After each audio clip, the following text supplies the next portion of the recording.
Friends, இன்றைக்கி என்னென்னு பார்த்தீங்கன்னா, என்னோடய மாமனாரோடைய நினைவு நாள். அதுக்காக வந்து நாங்கள் வந்து சாமி கும்பிட்றக்கு எல்லாம் ரெடி பண்ணிகிட்ருக்குறோம். தக்காளி சாப்பாடு வந்து வெளியில் நான் செஞ்சேன். என்னோடய அம்மா வந்து பருப்பு, உப்பு பருப்பு, பொரியல், வடை இதெல்லாம் வந்து வீட்டுக்குள்ளே செஞ்சிட்ருந்தாங்க.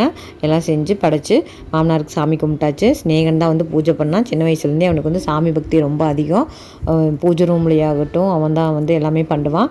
அதுக்கப்புறமா வந்து நான் நேற்று செஞ்ச தக்காளி சாப்பாடு வந்து எப்படி வருதோன்னு பயந்துட்டு இருந்தேன். சூப்பராக உதிரி உதிரியாக வந்துருச்சு. எனக்கே ஆச்சரியமாக போச்சு. இவ்வளோ தானா, இதுக்கு தான் இப்படி பயந்துட்டு இருந்தோமாங்கிற மாதிரி எனக்கு ஆயிடுச்சு. அதுக்கப்புறமா பார்த்திங்கன்னா அதையெல்லாம் வந்து பேக் பண்ணி எடுத்துகிட்டு வந்து கோயிலுக்கு முன்னாடி வந்து கொடுத்துட்ருக்குறோம் சாப்பாடு இல்லாதவங்களுக்கு. காலையில் கரெக்டாக பார்த்திங்கன்னா சாப்பாடு டைமு. ஸ்நேகன் தான் வந்து நான் தான் எல்லாத்துக்கும் கொடுப்பேன் அப்படின்னு சொல்லி அவன் கொண்டு போய் கொடுத்துட்ருந்தான். அதுக்கப்புறமா வந்து கோயிலுக்கு முன்னாடி தான் அவங்களை அதிகமாக பார்க்க முடியும். அதனால் எல்லா கோயிலுக்கு பெருந்துறை சுற்றி இருக்கிற எல்லா கோயிலுக்கு முன்னாடி இருக்கிறவங்களுக்கு தேடி பார்த்து எல்லாத்தையும் கொடுத்துட்டு மன திருப்தியோட